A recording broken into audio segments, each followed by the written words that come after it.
कि हे प्रभु, मेरा ऐसा दृढ़ विश्वास है कि आपसे अधिक जिस भाग्यशाली जीव को आपका नाम प्रिय है, उसका त्रिकाल में भी अनिष्ट हो नहीं सकता है। उसका आदि मध्य अंत में उत्तम भला ही भला होगा। बस प्रतिज्ञा ये भीतर से करनी है कि आपके नाम से भी अधिक, आपके स्वरूप से भी अधिक आपके नाम में प्रियता हो। और ये बात बिल्कुल पक्की है। गोस्वामी जी के कहने का आशय यह है कि हे प्रभु, आप यदि मेरे दृगेंद्रिय का विषय बन जाएं और प्रत्यक्ष मेरे सामने अपना मंगलमय दर्शन देकर हमें कृतार्थ कर रहे हों, और आप अपनी ओर से प्रस्ताव करें कि देखो तुलसीदास जी, दो चीजें हैं, एक तो मैं स्वयं हूं और एक मेरा नाम है, एक रूप है और एक नाम है, तो दोनों में से किसी एक का चयन कर लो। गोस्वामी जी के कहने का भाव यह है, कहते मैं राम जी को चुनूंगा नहीं, मैं उनके नाम को ही चुनूंगा। क्यों? नामी को क्यों नहीं चुनेंगे? नाम को क्यों चुनेंगे? बोले नाम को इसलिए चुनेंगे, है तो महाराज जी रासलीला की पंक्ति, और सखियां राधा रानी से कहती हैं, रास का बहुत प्रसिद्ध पद है, लेकिन हम उसको इससे जोड़ रहे हैं। कहां जाएगी पतंग तेरे हाथ में है डोर, कहां जाएगी पतंग तेरे हाथ में है डोर, बनना चे नटनी को आली नंद को किशोर, बनना चे नटनी को आली नंद को किशोर। युगल सरकार रास में पद गाते हैं ना, तो हमें केवल इतने ही अंश से प्रयोजन है। ललिता, विशाखा, रंग देवी, सुदेवी आदि सखियां कह रही हैं कि हे श्यामाजू, ये प्रियतम जो है ना, श्याम सुंदर रमण बिहारी लाल, ये तो पतंग हैं, पर इनका जो पवित्र नाम है कृष्ण नाम, यह डोर है, और ये कृष्ण नाम की डोर है राधा रानी, है स्वामिनी जी, आपके कर कमल में है, तो कहां जाएगी पतंग तेरे हाथ में है डोर। नाम जिस वैष्णव के निकट है, उससे दूर कभी श्री नामी भगवान जा नहीं सकते हैं। महाराज जी, हम लोग अंधे हैं, हमें दिखाई नहीं पड़ता है। सच्ची बात यह है कि जितनी बार श्री राम नाम का हम उच्चारण करते हैं, उतनी बार हमारी जिह्वा कौशल्या बनकर साक्षात श्री रघुनाथ जी को प्रकट कर देती है। प्रत्येक राम नाम के उच्चारण के साथ कोटि कोटि कंदर्प दर्प दलन करने वाले श्री रघुनाथ जी प्रकट होते हैं। भगवान व्यास के वचनों के अनुसार प्रत्येक चतुर्युगी के त्रेता में राम जी का अवतार नहीं होता है। इस बार भी जो रामावतार हुआ है, दास ने जहां तक पुराणों का मूल पारायण किया, वहां अनेक जगह स्पष्ट रूप से लिखा है 24वीं चतुर्युगी के त्रेता में राम जी का अवतार हुआ। इस समय 28वीं चतुर्युगी का कलयुग चल रहा है। 24वीं चतुर्युगी के त्रेता में श्री रामावतार हुआ, 28वीं चतुर्युगी के द्वापर में श्री कृष्णावतार हुआ। लेकिन वैष्णव जितनी बार राम नाम का उच्चारण करता है, उतनी बार उसकी जिह्वा कौशल्या बनकर राम को प्रकट कर देती है।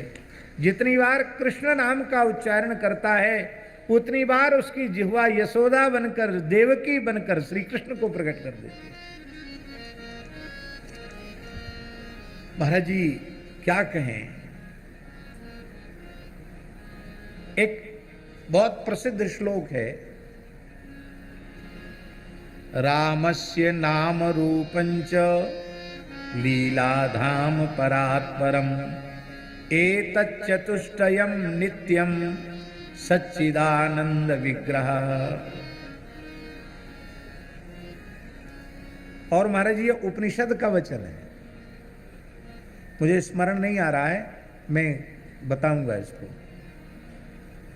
भगवान का नाम, रामस्य नाम रूपंच लीलाधाम परात्परम एतत् चतुष्टयम, ये चतुष्टय नित्य है और सच्चिदानंद स्वरूप है।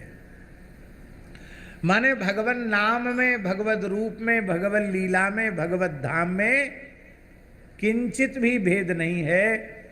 और इससे आगे बढ़कर महाराज जी कहा जाए तो श्री नामरूप लीला धाम के उपासक जो तदाकारिता को प्राप्त महापुरुष हैं, उनमें भी और इनमें भी भेद नहीं है।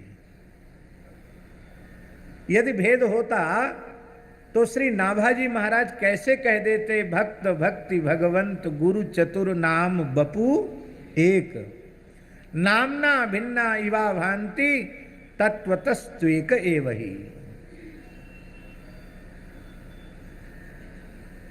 तस्मिन् तज्जने भेदाभावात्, नारद भक्ति सूत्र में नारद जी कह रहे हैं। तो नाम रूप लीला धाम सच्चिदानंद है, और नाम रूप लीला धाम के उपासना करते करते जो पूर्ण तादात्म्य को प्राप्त कर लेते हैं, वे भगवत भक्त भी सच्चिदानंद स्वरूप ही हो जाते हैं, तद्रूप ही हो जाते हैं।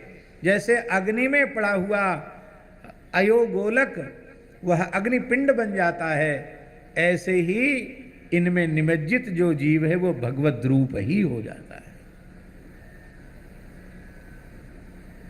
विष्णु पुराण में इस प्रकार का एक प्रसंग है। विष्णु पुराण में महाराज जी प्रसंग है, दास ने स्वयं मूल पारायण में उसको पढ़ा कि जब हिरण्यकशिपु ने प्रहलाद जी को पर्वतों के पर्वत खंडों से बांध करके समुद्र में डाल दिया, तो उस समय प्रहलाद जी भगवान नाम का जप कर रहे थे। ये विष्णु पुराण में लिखा है। तो जप करते करते महाराज जी ऐसा तादात्म्य हुआ प्रहलाद जी को कि उस समय प्रहलाद जी के मुख से कुछ श्लोक निकले हैं, वो मूल ग्रंथ से पढ़ने योग्य है। प्रहलाद जी कह रहे हैं कि मैं ही इस जगत का निमित्त कारण भी हूँ और उपादान कारण भी हूँ। इस सब में मैं हूँ और सब मुझ में समाहित हैं। यह सब कुछ विराट मुझसे ही उत्पन्न होता है, मुझ में ही विलीन होता है। इस प्रकार का तादात्म्य है जहाँ प्रहलाद जी को मैं प्रहलाद हूँ इसकी विस्मृति हो गई, और प्रहलाद जी भगवत भाव से भावित होकर के अपनी भगवत्ता का, भगवत रूपता का प्रतिपादन प्रहलाद जी स्वयं कर रहे हैं। और उस समय भगवान नारायण कहते हैं कि प्रहलाद जी ने जब इस प्रकार का पूर्ण तादात्म्य प्राप्त किया तो पर्वत खंड बिखर गया, नाग बंधन कट गया, और श्री प्रहलाद जी उस अगाध जल में डूबे नहीं। और उस समय महाराज जी लिखा है विष्णु पुराण में कि भगवान नारायण ने प्रकट होकर के कहा, प्रहलाद इस समय तुम मुझसे पूर्ण तादात्म्य प्राप्त कर लेने के कारण अब तुम में और मुझ में अणुमात्र भेद नहीं रहा। जो तुम हो वह मैं हूं और जो मैं हूं वह तुम हो। इससे उत्तम तत्वमसि की व्याख्या और क्या हो सकती है। तो पूर्ण तादात्म्य प्राप्त कर लेने के बाद भक्त भी भगवत रूप हो जाता है? वही हो जाता है।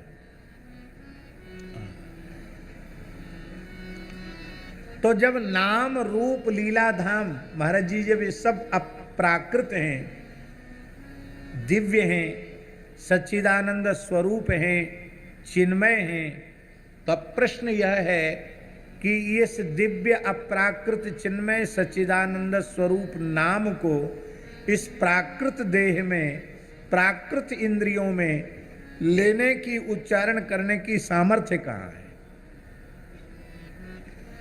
पर प्राकृत देहेंद्रियादि के माध्यम से दिव्य अप्राकृत सच्चिदानंदमय नाम प्रकट हो रहा है। हमको लगता है ये इंद्रियों की सामर्थ्य नहीं है, ये हरिगुरु संतों की अहेतु की कृपा से नाम लिया नहीं जा रहा है, नाम स्वयं स्फूर्त हो रहा है, नाम स्वयं प्रकट हो रहा है।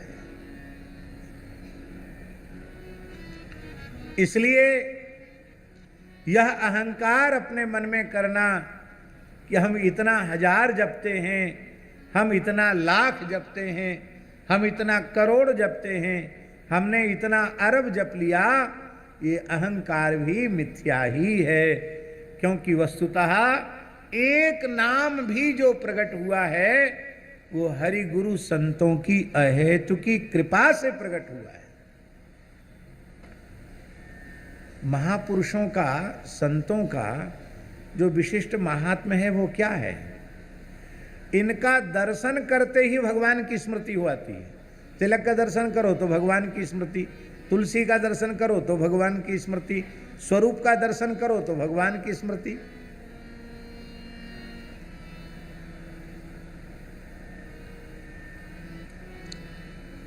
और श्रेष्ठ वैष्णव भी वही है, हरिभक्त भी वही है, जिसके दर्शन मात्र से भगवान की स्मृति हो आ गई। शब्द को महाराज जी जैसे रास के पद में है ना, कहाँ जाएगी पतंग तेरे हाथ में है डोर, संत वाणी में भी राम नाम को डोर कहा। शब्द डोर गही उतरा पार। संत कबीरदास जी की एक रचना है, पद है, रमैया की दुल्हन लूटल बाजार। इस पद में श्री कबीरदास जी ने कहा, सब माया से सब परास्त हो गए, लेकिन कबीरा बच गया साहिब दया से। साहिब वो कहते हैं श्री गुरुदेव को। गुरु श्री रामानंद स्वामी जी की कृपा से ये दास कबीरदास बच गया। तो गुरु जी ने क्या कृपा कर दी? कहते शब्द डोर गही, शब्द की डोर उन्होंने पकड़ा दी तो शब्द डोर गही उतरा पार, भव सागर से पार उतर गया। राम नाम के पट तरे दैवे को कछु नाही।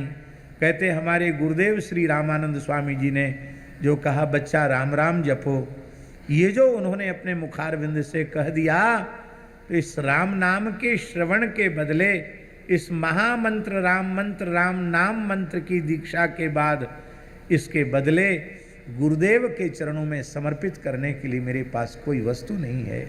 राम नाम के पटतरे दैवे को कछु नाही, क्याले गुरु संतोषिए होंस रही मन माही।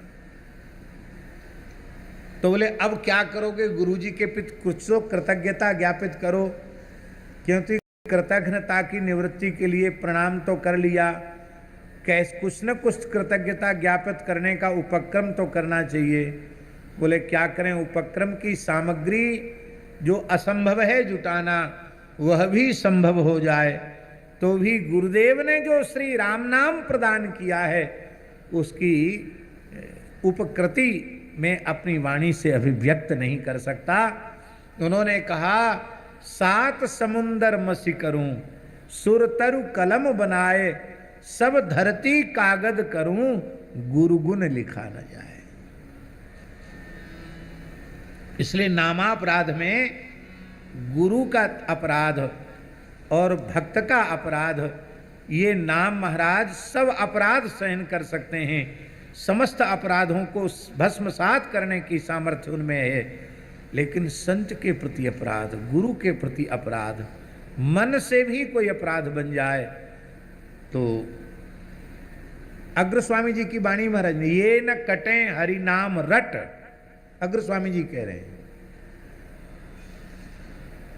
गुरु विषय नरबुद्धि, गुरुदेव को जो मनुष्य मानते हैं, शिला सम जान विष्णु तन, भगवान के श्री विग्रह में शिला बुद्धि रखते हैं, शालिग्राम नर्मदेश्वर में शिला बुद्धि रखते हैं, और चरणामृत जल जान, चरणामृत को जल समझते हैं, महाप्रसाद ही अन्न, महाप्रसाद को अन्न मानते हैं, साधु की जाति पिछाने, संत की भक्ति को ज्ञान को न देखकर उसके वर्ण का विचार करके उसकी उपेक्षा करते हैं। कहते हैं तेनर नर के जहाँ ही वेद स्मृति बखाने। और कैसा है श्री ब्रजबिहारी, और पाप दुर्घट विकट, ये सब जो है ये न कटे हरि नाम रट। और जितने दुर्घट विकट पाप हैं वो नामोच्चारण से नष्ट हो जाते हैं, लेकिन ये नामोच्चारण से भी नष्ट नहीं होते। तब ये दोष की निवृत्ति कैसे हो? नाम के आश्रय से ही। गुरु में भगवत भाव, तीर्थ में सामान्य जल की बुद्धि का अभाव, ये साक्षात ब्रह्मद्र वही है, ये साक्षात भगवत चरणामृत ही है। ये भाव ये वस्तुतः नाम महाराज के आश्रय से ही प्रकट होगा।